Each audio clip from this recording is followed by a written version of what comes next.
Joining us on the Green Light Pod, this is something I'm really excited about. Villanova's own, Philly's own, Eagles Hall of Fame, all pro, all everything. Brian Westbrook, a guy who I saw right out of the gate as a rookie, and I was like, man, these guys are good up here. First game for me was at the Link, and you guys beat us, I think, like 40-0. Do you even remember that game? I vaguely remember it. I know we got after it just a little bit. You guys caught us at a time where we had things rolling pretty well as a team, and so it was a rude awakening for you, but it was for us business as usual. Yeah, man. I mean, when you trot out on the field as a rookie and they're like, okay, you go line up next to that guy. You're like, which guy? You're like, oh, the guy on that side. Oh, which big guy? No, not John Runyon, the other guy, Trey Thomas. So we had both those tackles. We had McNabb. We had you. So that was a hell of a rude awakening. But never did I think that when I played that first game in Philly that I'd end up there and love it so much. What's the buzz in Philly right now? I mean, like just getting ready for this playoff game 3-4 weeks ago, dead in the water. Everybody's mad. Now what's the buzz? Well, yeah, I think you're right. When you talk about where the Eagles were and where they're at now, it's two different things. I mean, a month ago, everyone's saying, we lost to the Patriots. We lost to Seattle. There's no way we'll make the playoffs. Offensively, we look terrible. Our defense is trying to figure it out and hold us down. And then, we go and lose to Miami. And now you're saying not only does the offense look bad, but the defense looks bad. And then we had a stretch of 4 NFC East games. We had the Giants a couple of times. We played the Redskins in Dallas. And then the ball starts to roll in the right direction. Offensively, we get things going in the second half of the Washington game, the second half of the Giants game, and we find a way to put up points against the Dallas Cowboys, getting the chance there. That kind of sealed the deal in my mind, and I think in a lot of people's mind in Philadelphia, of us being able to make it into the playoffs. But we still had to play that last week against the Giants up in the Meadowlands, and we were able to take care of business. And so the buzz really shifted about a month ago from doom and gloom until this point. Now we're saying, okay, we're in the playoffs. We have a chance to make a deep run, but we got to get some things right. And so we have some issues offensively. We have some issues defensively, personally. But when you look at it, I think as a hometown fan base, people are excited about our challenge. They're also looking forward to it from the underdog perspective. You were a big part of that whole underdog perspective a couple years ago in that Super Bowl year. And now no one expects anything of us. No one thinks that we can get past Seattle. And now we have an opportunity to kind of shock the world in a way. And I think the fans have reflected that. Absolutely. And I feel like Doug and this team and the city, it's a perfect marriage because it seems like you get your best ball when the chips are down. It's not like, hey, let's roll the ball out there weeks 1 through 8 and look like world beaters. We want to play chicken with our demise, and that's what Doug's done. Doug's delivered 3 of 4 years now with the chips stacked against us in a lot of situations. He's done a great job. I thought the Dallas game, I was worried about the Giants game. The Dallas game, to me, Dallas has been getting everybody right all season. Everybody beats Dallas, and they're like, we beat a good team. Well, you beat a good team on paper. It actually turns out they're not very good at all. The Giants game was one for me this is the big test because you just had this huge win against America's team at home. People think you've arrived. People think you're back. And then you go on the road and beat a Giants team, which was kind of surging offensively a little bit. So I thought that was really good. They made some big plays there. Do you think division teams still deserve a home game? There was a lot made of that as both teams looked like they were going to limp into the playoffs. Either it was the Eagles or the Cowboys, and now the Eagles are surging. But do you think that division teams deserve a home game? Well, I believe in having the divisions. And the reason why you have the divisions is because you create rivalries like the Eagles versus the Giants and the Eagles versus the Cowboys. And those rivalries are what really fan bases are built on. Our hatred for the Cowboys and Dallas sucks and all the crazy stuff that people in Philadelphia say. And really the same thing for the people in Giants uniforms and their fans. We want to hate on them. We want them to lose just as much as we want to win. And so I think you have to have the divisions to be able to do that. And I think when you think about it, you should be rewarded for beating all the teams that you play twice a year. I really believe that you should. And I know a lot of people wanted the playoffs to kind of be realigned where you have the best schedules and they get the home field advantage and stuff like that. Well, right. that just kind of sucks. I mean, Yeah. you on the Patriots, they had the benefit of playing in the AFC East, a terrible division for forever. Long and time. They've been so good and so dominant in that division for a reason. And if I'm the Eagles, I want to reap the benefits of playing against two teams that will have brand new head coaches. Three teams in our division that have brand new head coaches next year. And so I think that there's some good and bad when you look at it. But if I'm playing, I want to have division play against my rivals, and the winner of that division certainly deserves a home game. I would agree that they have to. You got to put the division winner in, period. Like, no question. Now, if there's a certain situation, you could bring a compelling argument to me that maybe if it was a San Francisco, I think San Francisco earned the right had Seattle not pissed down their leg on the 1 yard line last week, they'd be coming to Philly. And I know Niners fans would be rightfully so, like, what the fuck? I mean, right. And I get that part of it. But I do think that if you don't let these teams in, and there were some people who were being extreme about it, like if you win your division, you don't get in. You don't get the Beastquake moment. You remember that? You don't get – listen, there's some teams that snuck in and made some runs. I think this team could win a game or two here in the playoffs. And the Eagles have had good runs late throughout Doug's tenure. I think since 2017, they're 15-5 in December. That's first in the league. Why does this team seem to peak? And is it something Doug does? Is it a style of play? Well, I want to remind you, too. Remember the Giants won the Super Bowl, and they were 9-7. Exactly. I think it was 07. So they weren't a great record team as well, but they got hot at the right time of the season, and so that kind of worked out well for them. When you talk about this team peaking at the right time, you have to point to two different things. One, you have to point to the leaders on the football team.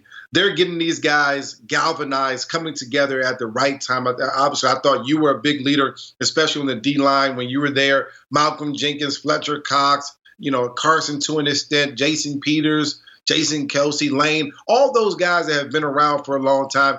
They know when the money is to be made during a football season, and that's November and December. Yeah. If you get the ball rolling during those months, then you have a chance to outplay and really play your way into the playoffs. So I have to give some of the leaders on the team a lot of credit there.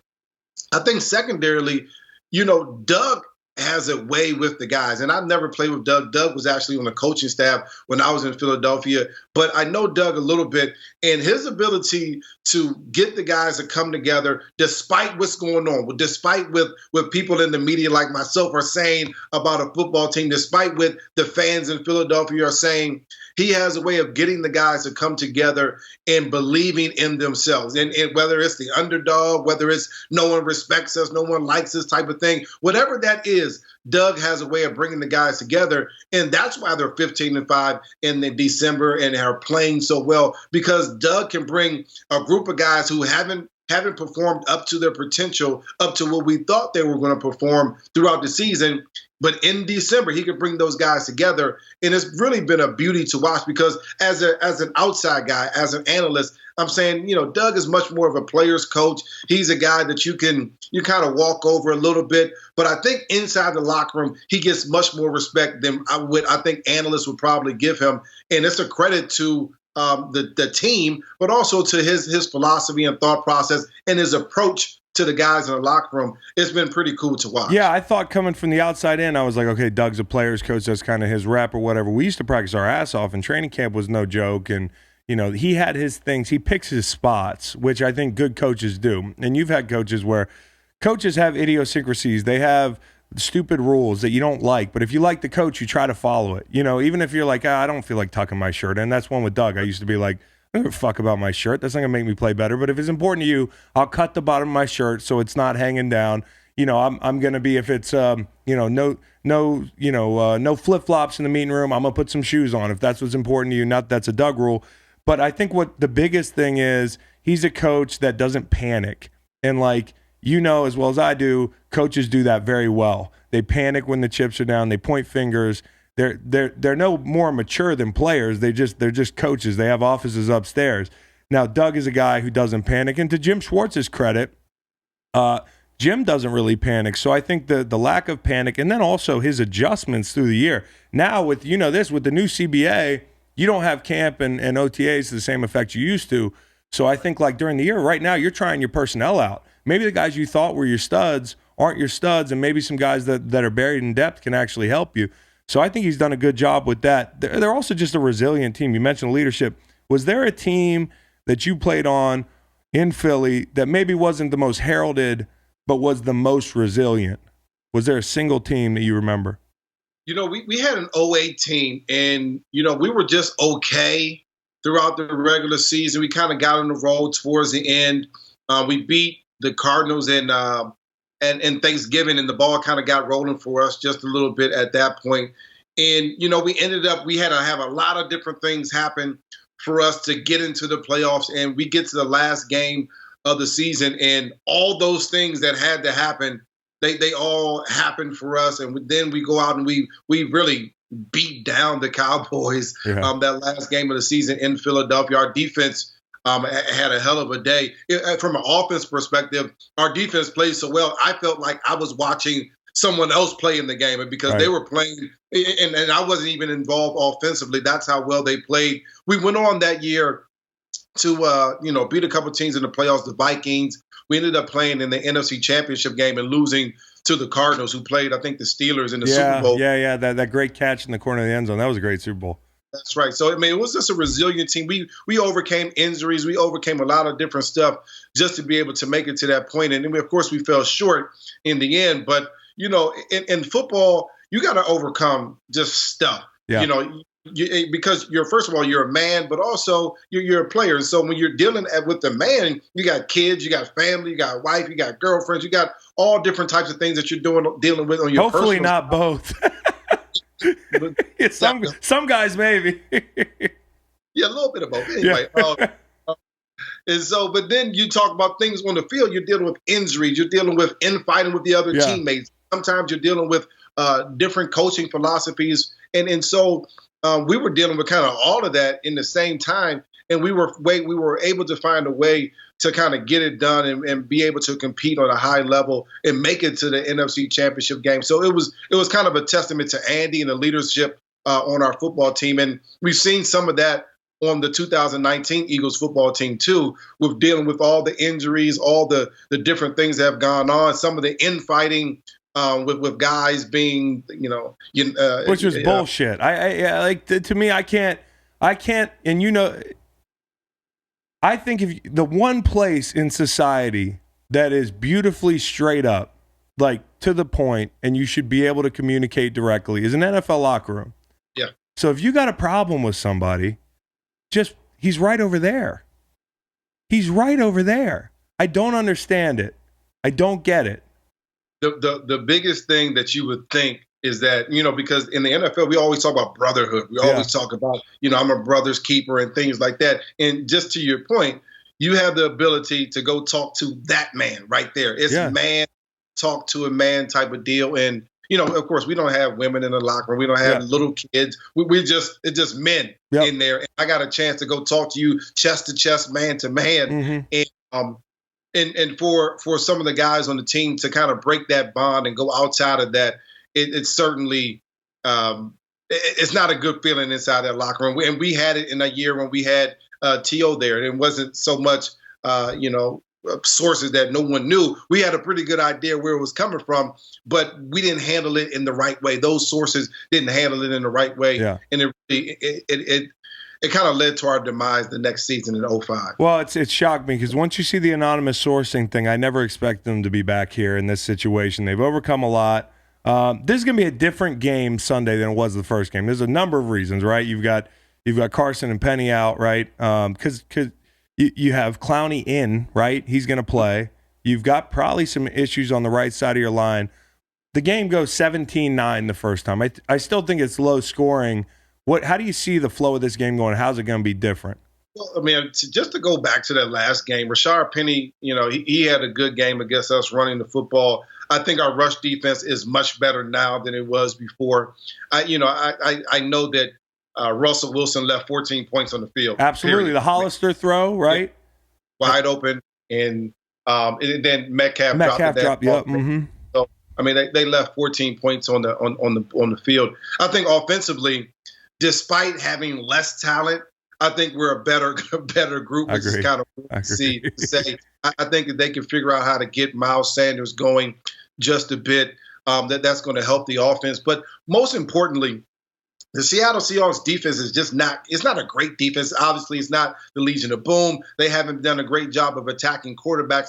The one thing they've done very well is getting turnovers. They're third in the league with 32 turnovers on the season. In the game that we played them early in the season, Carson had 4 turnovers, 2 interceptions and 2 fumbles. And you can't win football games, especially in the playoffs, turning the ball over like that. And if I'm Carson and I'm the Eagles, all I'm saying is that, we had 4 turnovers. I think they ended up having 5. I think someone else had a turnover too. It was awful. I mean, I would be saying, listen, they won by 8 points and we gave them the ball 5 times. We're at home where our defense gives up, 12 less points a game. We've been playing out of our mind. This game is our opportunity to make the most of our season. This is an opportunity for us to beat a good team, an MVP candidate early in the season, and Russell Wilson, and make them look bad in our own house. Yeah. That's how you win a division. So you get that game at home in front of your own crowd. And the Philadelphia Eagles have basically been giving up 16.5 points at home all season long. And so I think it's a great opportunity for this football team. And it's a great opportunity for Carson Wentz to continue the maturation, to show everybody who he is going to be as a pro as well. Yeah, and that's what I like. I don't feel like the Eagles are taking a victory lap on we just did the impossible. They want to win a fucking game. And Carson, he's got a lot left that he wants to prove. Although it's crazy to me, some of these arrows have been thrown at him. Like, people don't look around the league and see that these talents don't just grow on trees. I mean, we got a guy here that can be the guy for a long time. But the Eagles, 40 throws a game is not sustainable. It's not sustainable in the playoffs. And I know, maybe I'm not some old school run game guy. How do they manufacture run game, and is it the screen game? Because they've been pretty good against, throwing the ball to the running backs, and Miles Sanders is a big reason. You know all about that from your playing days. And then Seattle's not great versus the screen. So is that how you get that going? Yeah, I mean, I think your first point that the run game, the pass game is not sustainable in the way that they've been doing it. When you look at the last 6 or 7 games, they've had over 40 attempts in each and one of those games. And I just, I think Carson's a good player, but putting the ball in his hands 40 times, I just don't think that's a good way to go about offense, period. But Doug has a belief and confidence in him. I think you try to get the run game going early. And I know without Brandon Brooks and possibly without Lane Johnson, the whole right side of your offensive line, it may be hard to do. But that's what you have to do. You want to shorten the game, keep the ball in your possession just a little bit more, and get the ball to your most explosive player on offense. And that's Miles Sanders. Boston Scott could be probably the second most explosive player on your offense at this point. And so I think you take the wind out of their sail against a defense that has been susceptible to teams running the football on them. Why not do that? Yeah. When you also, if you're Doug Peterson, you're saying, well, hell, the Seahawks secondary isn't very good either. So there's some opportunities there. The biggest question is, who the heck are you throwing the ball to? Are you throwing the ball to Dallas Goedert? Will Zach Ertz really be functional out there with the last kidney and broke ribs, which I don't know how he even is playing? Or are you going to throw the ball to a bunch of guys that were on the practice squad and haven't played very much, but have been balling out these last couple weeks for this football team? And so there's some possibilities, but there's also some big-time question marks there for Doug Peterson in this offense. I want to address the running back position before we get to some fun quick hitters here. Going into Sunday, this has got to be the most interesting running back stable taking the field on both sides of the field that I've seen in the playoffs lately, because you got a guy, first off, in Miles Sanders, who we'll start with him. Does he remind you of yourself in some ways? I know the way he can do it all reminds me of you, but I'm sure I've been told as a player before, oh, that guy reminds me of you, but you're not slighting the player and saying, hey, maybe he doesn't so much. You're misreading this thing. He does a lot of the same things. What are the differences and similarities between y'all? Well, first of all, I watched Miles a little bit at Penn State, but really just early on in his rookie year. And early on, he was making a lot of the same mistakes that almost all rookie running backs make, thinking that your speed and your athletic ability on this level is going to be able to get you through. And that's just not true. Saquon went through the same thing with Miles Sanders, where they're getting the football and running to the edge. And it's just not a sustainable thing in the NFL because defensive players are faster. Mm-hmm. They know the angles lead a lot better. In the NFL, you have to set your blocks up, read them, and it's not about speed to the hole. It's about speed through the hole. And so once Miles Sanders, struggled early on, I think Doug, rightfully so, took the ball out of his hands just a little bit, gave the ball to Jordan Howard, who had a good run there until he got injured. And then Miles Sanders matured in a way that even myself, in my rookie year, I played a little bit, but I wasn't playing as much as Miles has. But he's matured in a way where we're now seeing his patience. We're now seeing his lateral ability, his vision, his ability to set blocks up in the run game as well as the pass game. And then you're seeing something that I never actually had was speed. He has breakaway speed, the ability to run away from defenders. We've seen it the last couple of games where he's just breaking these long runs. And that's because he's using all those things together, all those things that he's developed over the course of the season. And to this point now, he's one of the most explosive players in the NFL, certainly over the last 8 games, one of the most productive guys at the running back position. Yeah, I mean, he looks like he's going to be a fixture for a long time. And for me, I guess the moment I knew he was going to be real good was when he put the ball on the ground twice against Detroit, and they kept giving him the ball. Yeah. So I'm like, okay, usually if you're a rookie and you fumble twice in a game, your ass is sitting over there for a while. They kept giving him the ball, and I was like, this kid's going to be all right. So you got Boston Scott. For me, and I respect any rookie, undrafted, drafted, it doesn't matter how you got there. That's coming from a high draft pick, and I've seen a bunch of low draft picks, have long careers. So when a guy like Boston Scott walks in the locker room, he doesn't look like a football player. I mean, to me, I was like, who is this guy? But he's a great kid. He works his ass off. To me, and this is no disrespect to anybody but a lot of guys, you're like, okay, their career is an afterthought right now. I don't know. He's developmental. I don't know if he's going to work here. But to score 3 touchdowns in a pivotal game leading into the postseason, I never would have bet in a million years it would have been Boston Scott. Was he on your radar at all? I don't think he was on anybody's radar. And they tell you that he was, and they're lying. There's no reason to believe going into the last 3-4 games of the season that Boston Scott would have an impact on those games because he's been sitting on the bench. He's been on practice squad. They just haven't been able to use him. But what he's provided is, and just as I say that Miles Sanders is the most explosive player, Boston Scott has provided explosive plays, both in the run game and the pass game. He's a much, much, much younger version of Darren Sproles. So you think there's something here with Boston Scott? It's not a flash in the pan thing. I mean, I think that he has shown. It hasn't just been about. Listen, they haven't played the best teams in the league. No, yeah. What he's shown is explosion. He's shown acceleration. He's shown tackle breaking ability. He's shown quick feet. All those things are in a successful running back on this level. And so that unless that changes, to me, that's something that can be used in this offense for years to come. He's a mismatch problem. He's a problem for a defense. Anytime you have a linebacker on him, he's going to win that one-on-one matchup. And if you can get him in space, which I know Doug knows how to do, then you can use him at any point. To me, he may not have as big of a role next year if you get a backup running back, but he certainly has a role on third down. And if he continues to play well on third down in situational football, why wouldn't you want to play him more as a second running back right behind Miles Sanders? So do you think the next we've had the last 6 years with the Eagles, there have been 6 different rushing leaders. Do you think next year we're going to have a repeat and Miles Sanders is going to be somebody else, to your point? No, it'll be Miles Sanders. Okay. I think we're going to give him the opportunity to continue to be the lead horse in that stable. And really, they've been trying to find the replacement for LeSean McCoy since he left. Yes. And finally drafted him in Miles Sanders. And he's done a great job. And, I know guys, and the biggest jump is between your rookie year and your second year. I'm excited to see how much better he's. Yeah.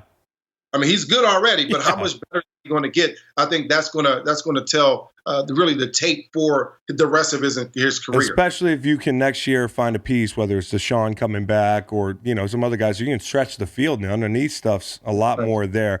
And then finally on Marshawn, how unprecedented is this to you? Like, you've got this guy, Hall of Famer, one of the best I've ever played against, and he's coming out of retirement, probably, I presume, off the couch. If I know beast mode, he can get up off the couch and run. There's some athletes who can just, they don't need to train a long time. They're just street ball type. Hey, let's just go pick up the rock and play. How impressed are you with that? And what do you expect from him in a game like this? Well, I'm really impressed because I remember my last year after finish, I was playing after I retired, and I was in no place by December to be able to go play football for anybody for almost the amount of money. Now, if they had told me at the beginning of December, hey, by the end of December, we're going to pick you up for the last game of the year. You need to get off the couch, stop drinking beer for a little bit. I certainly would have been able to do that if they were going to pay me a bunch of money. But for Marshawn to go out there and be prepared to play, it was pretty cool to watch. He wasn't very effective throughout the course of the game, but it was just pretty cool. Yeah, especially at home. It was cool. Yeah. I mean, and really, that football team, you need that attitude. You need that presence. You also need that threat of the run. And I think he brings all of that. In fact, Travis Homer had a much better day. He averaged 6.2. Yeah, that's the real emergence there. I mean, Homer, I think he had 60 yards on the ground or something like that. It gives them – Seattle, they seem to churn skill guys out when you don't realize, like, whether it was Metcalf and he slid, or whether it's been Lockett, or whether it was Baldwin, or any of these guys, like, historically, they're not guys that you expected to step in and play roles. That's one thing, and I think Pete can be a little bit overrated as a head coach because he hasn't adapted to certain things. But one thing he does well is they find these unheralded skill guys and plug them in. And that's also a testament to Russell Wilson. I mean, so let's not get that twisted. That dude is amazing. It's funny. I was on a show this morning, and they were saying, well, since they don't have any running backs, they're going to have to fall back on Russell Wilson and let him carry the team. And I don't know if he can do it. And I'm like, well, time out. Russell Wilson, before Lamar Jackson just started going crazy 6 or 7 games ago, Russell Wilson was the MVP of the league. MVP. If you're talking about having to fall back on the potential MVP, at least second place MVP, that's not a bad consolation prize for. Could be worse. I want to hit a couple quick hitters before we go. Again, appreciate your time. And for those of you joining us or watching and hung in there, he's on Bleacher Report show with Lefko, and it's tremendous. I do catch a lot of clips, between being a dad of 2 kids and trying to run my own thing. I can't watch whole shows, but I'm always excited to hear what B. West has to say because he's got great intel. Let's start with this. Chiefs, Eagles, if they get to the Super Bowl, do you feel weird because it's Andy against the Eagles? This is a tough question. Do you root for Andy because I presume you love him, or do you root for the Eagles? But we're fat and happy. We already have one. Yeah, well, I absolutely love Andy, and I want him to get a Super Bowl. But when the Eagles win, it's good for me. Yeah. So I want Andy to win, but not against the Eagles. So, of course, I'm going to root for the Eagles in that situation. So they're second in line for you, the Chiefs. Yeah. Okay, second, I presume. Because Andy has been so good to me over the course of my career. Yeah, I haven't heard too many bad things about him. Most underrated teammate as a player you ever had that maybe people in Philly don't even realize? Most underrated teammate. Wow.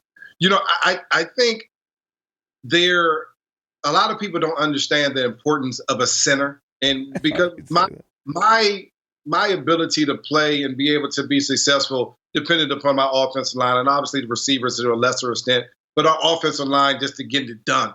And Jamal Jackson, our center, I mean, he was an undersized guy. He went to a small school, Delaware State. He came in and worked his butt off every single day with Juan, and he got a chance to play. And he never gave the position up. He would always get us in the right protection, always going in the right way. And no one ever mentioned his name as far as the good offensive lineman that we had, because we had some really, really good ones. But that center is one of those pieces that kind of pulls everything together. He's the quarterback of the offensive line. And so I would probably say Jamal Jackson. Wow. I do remember him. He was a heck of a player, actually. And you guys had a lot of them up front. So how about this? We asked about Marshawn. Brian Westbrook gets a call from a team, hypothetically, and you got to go play in a Week 17 game against the Niners or a playoff game. I'm setting the over-under on scrimmage yards at, let's do 40. 40. No training.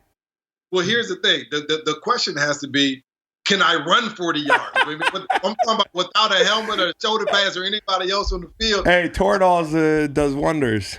Yes. Do they still give toradol? If they still give that. Man, hey, listen, let me tell you something. There was one time where a team doctor came to me before a game and said, we don't do toradol shots here. And it was a new doctor. And I said, go get the head coach. And the head coach came and I said, I'm not playing today. And he said, what the fuck are you talking about? I said, your doctor won't give me toradol. I'm not playing. He said, give him a fucking toradol shot. I didn't play without toradol, and I wouldn't play without toradol. Like, no way. People don't understand. Listen, you're never 100% after the first day of training camp, right? And so by the time week 17 comes, your body is just shredded up, and the training staff are kind of just putting it back together every single week. That toradol takes you from 65% to 95%. It's a difference maker. It's like a toradol commercial. Two old guys. They're going to hire us to sell toradol. This is good, though. We can make some more money on the side. Best Philly cheesesteak. Right. You know, here's the weird part. When I was in Philly, you know, I went to school there, so I wasn't a stranger. So I didn't really eat a bunch of cheesesteak. I don't even eat cheese, so that part of that right there. But, you know, I used to go in the hood and eat cheesesteaks at, you know, different spots in the hood because my boys are from there. And so, you know, I never really had one. I never was a Pats or Geno's type of guy because that's where everyone else outside of the Philly market came to eat. I was more, let's go in the hood, eat a little carry-out spot and enjoy it that way. Yeah, see, and for me, and this is an admission here, and I've been talking to Mike Scott from the Sixers because we were talking about going to get our first cheesesteak. I don't think he's had one. I haven't had one in Philly while I was playing there because at 33 years old, I don't need any love handles, you know, popping out of the jersey. I'm trying to keep things. So I didn't have a single cheesesteak. Now, me and Mike are going to go. Maybe you can come along. We'll go sample a couple cheesesteaks one of these days. Okay. So favorite division rival player that you played against? It could be one that you respected or like watching play. You know, I loved watching Sean Taylor play. Obviously, RIP, rest in peace to him.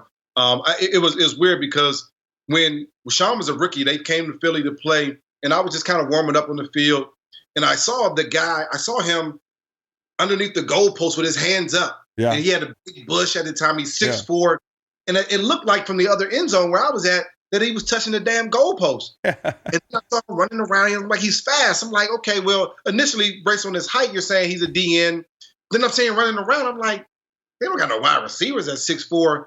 And then I saw him up close, and I'm like, oh, that's Sean Taylor. And so throughout the game, I mean, he was talking probably the most trash that I've ever heard. He was saying so many crazy things to me. So would I if I was Sean Taylor. You could do anything.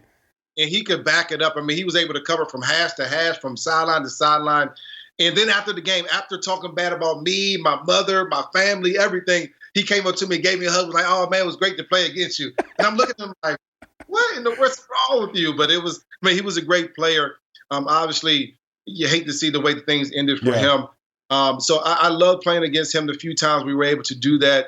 I love playing against Antonio Pierce because I thought he was a really good player, but we always got the best of him. And for some reason, Spags always wanted to put him in man-to-man against us. And that was when I was at my best. I can get in space against a slower linebacker. And so angle route. Oh, yeah, absolutely. Anytime you had to make him change direction, we were able to take advantage of him a little bit. And so it was always pretty cool to play against those guys. So how about hatred of division rivals in order? I think it would go the Giants, the Cowboys, and then the Redskins. Now, and the Redskins, I grew up in D.C., so I wanted to beat those guys, but they just weren't very good. They were sorry. They were just bad. And really, when you think about it, the Giants weren't that good during my tenure there in Philadelphia either. Our main competition was the Cowboys. Right. No, the Cowboys weren't that good. The Cowboys weren't that good. The Giants were pretty good.